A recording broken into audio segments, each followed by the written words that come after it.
Good evening all of you. आइए हम लोग गैदर होते हैं SN1 रिएक्शन पढ़ने के लिए। SN1 रिएक्शन स्टूडेंट्स, SN1 में S फॉर होता है सब्स्टिट्यूशन, N फॉर होता है न्यूक्लियोफिलिक और 1 फॉर होता है यूनिमोलिकुलर। बहुत ही क्लियरिफाई करके सुनना है, बहुत ही क्लियरली सुनना है कि यहाँ पर देखिए S फॉर होता है सब्स्टिट्यूशन, यहाँ लिखा हुआ है। N फॉर होता है न्यूक्लियोफिलिक, N फॉर होता है न्यूक्लियोफिलिक। और न्यूक्लियो सब्स्टिट्यूशन का मीन्स होता है प्रतिस्थापन। प्रतिस्थापन का मतलब एक को हटा करके दूसरे का उस स्थान पर जुड़ जाना, उसे हम प्रतिस्थापन कहते हैं। और ये प्रतिस्थापन एक्चुअली कैसा होगा, न्यूक्लियोफिलिक होगा।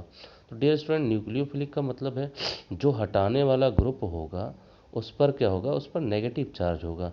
वो नेगेटिव चार्ज वाला ग्रुप आएगा और किसी पॉजिटिव सेंटर से जुड़ जाएगा, यानी कि affection toward positive charge, affection toward nucleus, इसे हम क्या कहेंगे, न्यूक्लियोफिलिक कहेंगे। न्यूक्लियस लविंग, दूसरे सेंस में कहा जाए तो न्यूक्लियस लविंग, न्यूक्लियस की तरफ अट्रैक्ट होने वाला या पॉजिटिव चार्ज की तरफ अट्रैक्ट होने वाले को हम क्या कहते हैं डियर स्टूडेंट, न्यूक्लियोफिलिक कहते हैं। आ गई बात समझ में। अब देखिए इतनी बात हमें जो है जनरल इसके शब्द से समझना था। अब एक चीज़ और है, इसमें टाइप्स ऑफ कंपाउंड रिक्वायर्ड, मतलब किस टाइप के कंपाउंड की रिक्वायरमेंट होगी।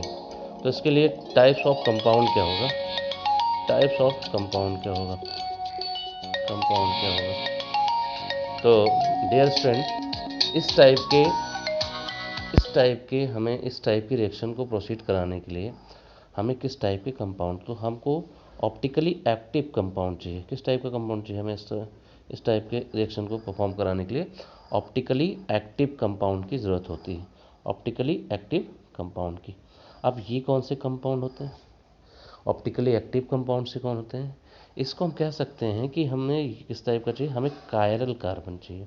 कैसे चाहिए, हमें कायरल कार्बन चाहिए, ऐसे कंपाउंड चाहिए जिसमें क्या हो, कायरल कार्बन हो। अब कायरल कार्बन का क्या मतलब होता है, कायरल कार्बन का मतलब होता है कि इसमें हमें इस टाइप के कंपाउंड चाहिए। ये बेसिकली हम हेलो एल्केन में कराएंगे, तो हेलो एल्केन में कराने के लिए अब हमें ऐसे इस प्रकार के कार्बन लेने पड़ेंगे जिस पर क्या हो, जिस पर 4 डिफरेंट ग्रुप जुड़े। तो हम कहेंगे कायरल कार्बन कहते किसे हैं, तो कायरल कार्बन बेसिकली स्टूडेंट हम उन्हें कहते हैं जिस पर 4 डिफरेंट ग्रुप जुड़े हों, जिस पर 4 अलग अलग प्रकार के एटम्स या atoms, group of atoms attach हो, उन्हें हम क्या कहेंगे, उन्हें हम कहेंगे कायरल कार्बन। तो बेसिकली स्टूडेंट हम एग्जांपल लेते हैं इसका, तो इसका एग्जांपल हो जाएगा ये, यू कैन सी हियर, इसका एक एग्जांपल हो जाएगा ये। इस टाइप का एक हम क्या ले लेते हैं, इस टाइप का एक हम कंपाउंड लेते हैं, यहाँ पे हम CH3 कर देते हैं। यहाँ पे स्टूडेंट ये हमारी क्या हो जाएगी, ये हमारी डैश पोजीशन हो जाएगी और ये हमारी क्या हो जाएगी, बैच पोजीशन। इसे हम क्या कहेंगे स्टूडेंट, इसे हम कहेंगे बैच पोजीशन। इसे हम R डैश लिख सकते हैं। इस डिफरेंस को दिखाने के लिए हम यहाँ पर R डैश डिनोट कर सकते हैं और यहाँ पर हम क्या कर सकते हैं, यहाँ पर हम सिंपल R लिख सकते हैं। अब चूंकि हेलो एल्केन में हम एग्जाम्पल क्रिएट कर रहे हैं, इसलिए यहाँ पर हम X ले लें, इसलिए हम यहाँ पर क्या लिख सकते हैं स्टूडेंट, X लिख सकते हैं। ठीक है स्टूडेंट, ओके। अब इम्पॉर्टेंट पॉइंट्स क्या हैं इसके, इम्पॉर्टेंट पॉइंट्स क्या हैं स्टूडेंट, तो इम्पॉर्टेंट पॉइंट्स की तरफ जब आएंगे, इम्पॉर्टेंट पॉइंट्स की तरफ जब आएंगे डियर स्टूडेंट, तो इसमें हम इस इम्पॉर्टेंट पॉइंट्स में हम सबसे पहले क्या कर सकते हैं, सबसे पहले हमको क्या चाहिए, सबसे पहले इसको हमें कराने के लिए देखिए, सबसे पहले ये 2 स्टेप की रिएक्शन होगी। SN1 रिएक्शन जो होती है वो 2 स्टेप रिएक्शन होती है, 2 स्टेप्स की क्या होती है, रिएक्शन होती है। क्या होती है स्टूडेंट, 2 स्टेप्स रिएक्शन होती है। अब 2 स्टेप्स रिएक्शन है, तो इसमें जो स्टूडेंट फर्स्ट स्टेप होता है, जो फर्स्ट स्टेप होता है, वो फर्स्ट स्टेप जो होता है वो स्लो होता है। फर्स्ट स्टेप कैसा होता है, स्लो होता है। और स्लो स्टूडेंट देखिए, अगर कोई चीज़ स्लो हो रही है तो उसके रेट को हम डिटरमाइन कर सकते हैं। जैसे अगर कोई व्हीकल धीरे धीरे चल रही है तो उसके हम रेट को क्या कर सकते हैं, मीजर कर सकते हैं। तो इसे हम कह सकते हैं रेट डिटरमाइनिंग स्टेप, इसे हम कह सकते हैं रेट डिटरमाइनिंग स्टेप हम कह सकते हैं, स्टेप कह सकते हैं। मतलब इसके हम रेट को हम क्या कर सकते हैं, डिटरमाइन कर सकते हैं, इसलिए हम रेट इस डिटरमाइनिंग स्टेप कहते हैं। अब नेक्स्ट क्या है, रेट डिटरमाइनिंग स्टेप होगा। और थर्ड की बात करें तो थर्ड स्टेप क्या होगा, थर्ड स्टेप होगा डियर स्टूडेंट, इसमें हमें कैसे न्यूक्लियोफाइल की चाहिए, इसमें हमें किस प्रकार के न्यूक्लियोफाइल की आवश्यकता होती है, इसमें हमें क्या होती है, इसमें हमें वीक न्यूक्लियोफाइल की आवश्यकता होती है। कैसे न्यूक्लियोफाइल की आवश्यकता है स्टूडेंट, इसमें हमें वीक न्यूक्लियोफाइल की आवश्यकता होती है, वीक न्यूक्लियोफाइल चाहिए। और इसमें हमें पोलर प्रोटिक सॉल्वेंट की आवश्यकता होती है। पोलर प्रोटिक सॉल्वेंट की आवश्यकता होती है, पोलर प्रोटिक सॉल्वेंट की आवश्यकता होती है। फॉर एग्जांपल H2 इस करेगा क्या स्टूडेंट, ये जो CX बॉन्ड है उनको पोलराइज करने में हेल्प करेगा, क्योंकि आपको पता है स्टूडेंट कि ये जो रिएक्शन है प्रोसीड होगी कहाँ से, ये रिएक्शन तब प्रोसीड होगी जब CX बॉन्ड का जितनी जल्दी फिजन होगा उतनी जल्दी ये रिएक्शन प्रोसीड करेगी स्टूडेंट। तो यहाँ पे हमें पोलर प्रोटिक सॉल्वेंट की आवश्यकता होती है। 2 स्टेप रिएक्शन होती हैं, फर्स्ट स्टेप स्लो होता है, रेट डिटरमाइनिंग होता है, और वीक न्यूक्लियोफाइल की आवश्यकता है, पोलर प्रोटिक सॉल्वेंट चाहिए। और स्टूडेंट एक खास बात ये कि इसमें जो होता है स्टूडेंट कि जो फर्स्ट स्टेप होता है, फर्स्ट स्टेप में कार्बोकेटाइन इंटरमीडिएट्स बनते हैं। क्या बनते हैं स्टूडेंट, कार्बोकेटाइन इंटरमीडिएट्स बनते हैं, इंटरमीडिएट्स बनते हैं, मीडिएट्स बनते हैं। क्या बनते हैं स्टूडेंट, कार्बोकेटाइन इंटरमीडिएट्स बनते हैं।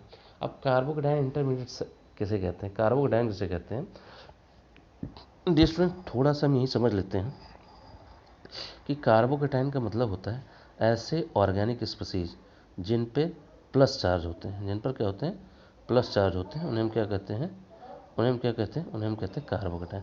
अब जैसे यहाँ पे देखिए ये सेकेंडरी कार्बोकेटाइन हो सकते हैं।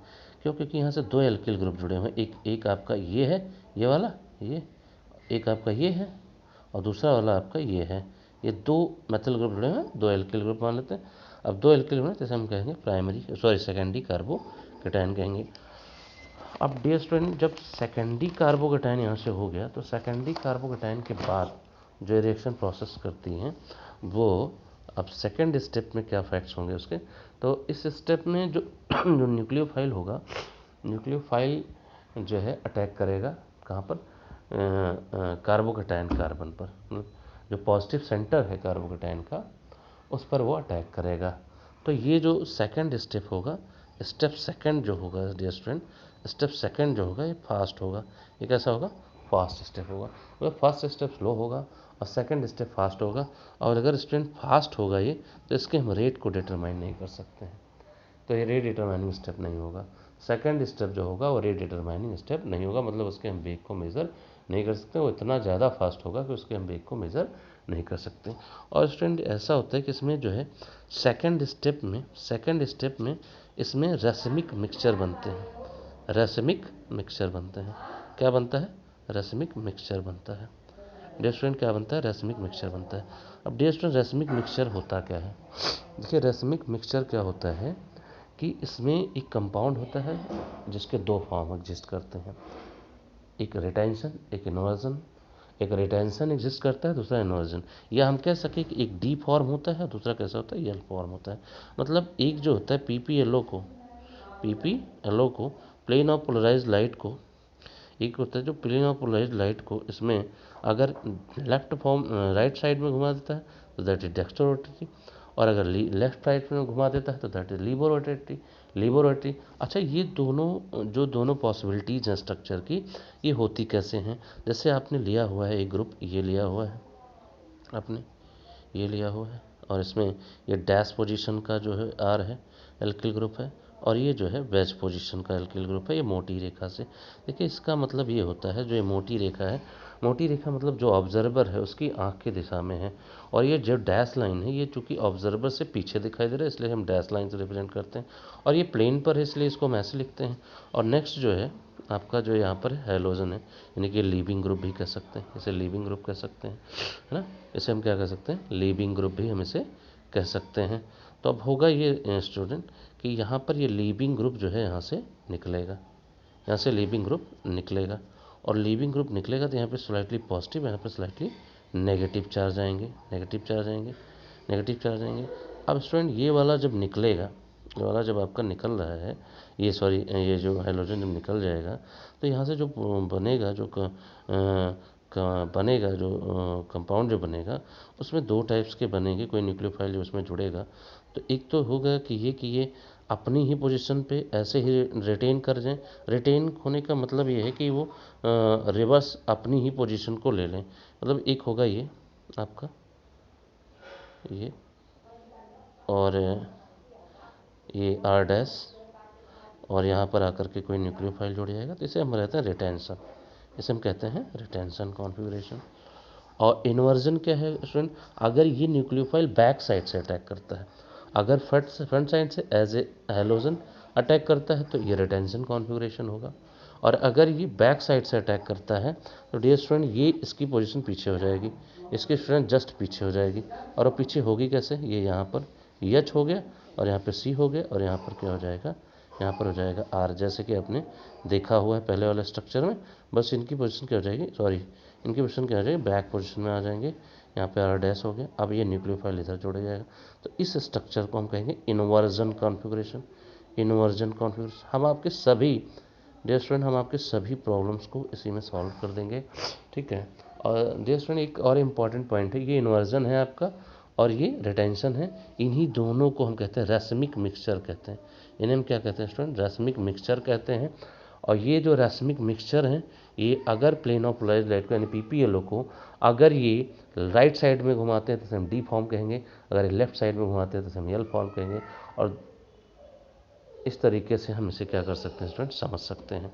अब एक जो स्टेबिलिटी है इसकी, किस बात पर डिपेंड करती है, stability of rate of reaction इस बात पर डिपेंड करती है कि वो किस प्रकार के जो हैं, किस प्रकार के वो हैलोजन समूह हैं। मतलब किस प्रकार का, मतलब ये है कि 3 डिग्री में सबसे ज़्यादा स्टेबिलिटी होगी, उसके बाद 2 डिग्री में, बहुत ही इंपॉर्टेंट है स्टूडेंट ये फैक्ट को समझना कि स्टेबिलिटी का ऑर्डर क्या होगा। तो 3 डिग्री में सबसे बेहतर होगा, उसके बाद 2 डिग्री में, फिर 1 डिग्री में, उसके बाद जो मैथिल का हैलोजन ग्रुप है उसमें होगा डियर स्टूडेंट। यानी सबसे ज़्यादा स्टेबिलिटी इधर है, फिर ये हैं और फिर ये हैं, उसके बाद ये हैं। इसको स्टूडेंट बहुत ही ज़्यादा आवश्यक है इस बात को समझना कि ऑर्डर ऑफ स्टेबिलिटी इसमें क्या होती है। अब डियर स्टूडेंट हम आइए समझते हैं कि मतलब ये रिएक्शन होती कैसे। ये तो इम्पॉर्टेंट फैक्ट है जो हमने आपको एक बार बता दिए। अब आइए देखते हैं कि रिएक्शन प्रोसेस कैसे होती हैं। तो रिएक्शन स्टूडेंट प्रोसेस इस तरीके से होती हैं कि इसमें जो है, इसमें सबसे प्रथम फर्स्ट स्टेप में आप देख रहे हैं फॉर्मेशन ऑफ कार्बोकेटायन। तो फॉर्मेशन ऑफ कार्बोकेटायन जब करते हैं स्टूडेंट, तो यहाँ पर देखें, यहाँ पर वही CX बॉन्ड स्प्लिट करता है, जिसमें पोलर प्रोटिक सॉल्वेंट यूज करते हैं। H2 हेल्प करता है क्लीवेज ऑफ बॉन्ड में। देखिए H2 स्पेशली इसका डाइलेक्ट्रिक कांस्टेंट बहुत अच्छा होता है, इसलिए हम स्पेशली जो है H2 यूज करते हैं। अब यहाँ पे जो है ट्राइगोनल प्लानर स्ट्रक्चर प्राप्त होता है। यहाँ देखिए एक बैलेंसी कार्बन की यहाँ से इम्प्रूव हो रही है, यहाँ से ऊपर है, यहाँ पे, और यहाँ पे एक पॉजिटिव चार्ज है, जिसे हम कार्बोकेटायन कहेंगे। इसलिए ये ट्राइगोनल है, एक इधर एक इधर एक इधर है, और ये प्लेन में है, एक प्लेन में है, आप देख रहे हैं कि एक प्लेन में है, इसलिए इसे ट्राइगोनल प्लानर कहेंगे, इसे हम कार्बोकेटायन कहते हैं बिकॉज इस पर कार्बन में पॉजिटिव चार्ज है। कोई प्रॉब्लम नहीं स्टूडेंट, हम पहले भी समझा चुके हैं इन सारी बातों को आप सभी लोगों को। अब नेक्स्ट है स्टेप सेकंड। देखिए स्टेप फर्स्ट में formation of carbocation, step second में जो है नेक्स्ट स्टेप जो है ये है product formation by the nucleophile. Nucleophile का मतलब आपको स्टूडेंट बता चुके हैं कि न्यूक्लियोफाइल वो होते हैं जो अट्रैक्ट होते हैं किसकी तरफ, वो जो किसकी तरफ अटैक होते हैं, पॉजिटिव चार्ज की तरफ अटैक होते हैं। तो ये पॉजिटिव चार्ज अटैक करेगा, तो ये in case of front attack के केस में क्या होगा, हमने आपको पहले बताया स्टूडेंट, जब ये फ्रंट अटैक, आप भी सोच लीजिए कि जब किसी चीज़ में कोई चीज़ सामने से लीव होता है, ये सामने से लीव हुआ तो ये सारी पोजीशन ऐसे एक्सपेंड कर जाएंगे जैसे यहाँ पे एक्सपेंड की गई। अब यहाँ पर जब फ्रंट अटैक होगा, जाहिर सी बात है जब यहाँ से अटैक होगा तो सारी पोजीशन फिर घूम के वैसे ही आ जाएंगी जैसे पहले थी। तो आपका बेस्ट पोजीशन यहाँ आ गया, डैश पोजीशन यहाँ चला गया, आपका ये प्लेन पे है, और न्यूक्लियोफाइल आपका यहाँ से जुड़ गया। अगर स्टूडेंट ये बैक साइड से अटैक करेगा, सोचिए तो ये सारी चीज़ें इधर आ जाएंगी, तो यानी कि इन्वर्जन बनेगा। रिटेंशन मतलब रिटेन, अपनी पोजीशन को रिटेन कर लेता है, और इन्वर्जन मतलब क्या है कि ये जो है घूम करके जो है बैक साइड में सारी पोजीशन कहाँ चली जाती है, बैक साइड में, और न्यूक्लियोफाइल यहाँ सामने आ गया। तो इसे हम इन्वर्जन कंपाउंड्स कहते हैं स्टूडेंट, इसे हम क्या कहते हैं, इन्वर्जन कंपाउंड्स कहते हैं। अब इसके स्टूडेंट इसके रेट ऑफ रिएक्शन को लिखने के लिए, देखिए रेट ऑफ रिएक्शन को लिखने के लिए, चूँकि रेट ऑफ रिएक्शन यहाँ पर सिंगल रिएक्टेंट्स के प्रोपोर्शनल है, ये डिपेंड कर रहा है क्या, ये डिपेंड कर रहा है इस जो सेकेंडरी हैलाइड हैं, सेकेंडरी एल्किल हैलाइड है, इस पर डिपेंड करता है इसका रेट ऑफ रिएक्शन। मतलब R इज प्रोपोर्शनल डी, या rate of reaction is proportional to equal to क्या होगा, RX की पावर 1 के होगा स्टूडेंट। तो इसलिए हम कहते हैं ये यूनिमोलिकुलर होगा। ये भी बहुत ही ज़्यादा इंपॉर्टेंट फैक्ट है स्टूडेंट, इसको आपको याद रखना है। अब रेसमिक मिक्सचर का मतलब ऑलरेडी हम आपको बता चुके हैं कि रेसमिक मिक्सचर में 2 प्रकार के कंपाउंड यहाँ बनते हैं, एक इन्वर्जन बनता है, एक रिटेंशन बनता है। इन्वर्जन की कंडीशन में कंपाउंड पलट जाता है, जबकि रिटेंशन की कंडीशन में कंपाउंड अपनी आइडेंटिटी को रिटेन करता है। अगर हमारी बातों को आप लोगों को समझ में आया हो स्टूडेंट, तो इस चैनल को ज़रूर सब्सक्राइब करें। Thank you all of you.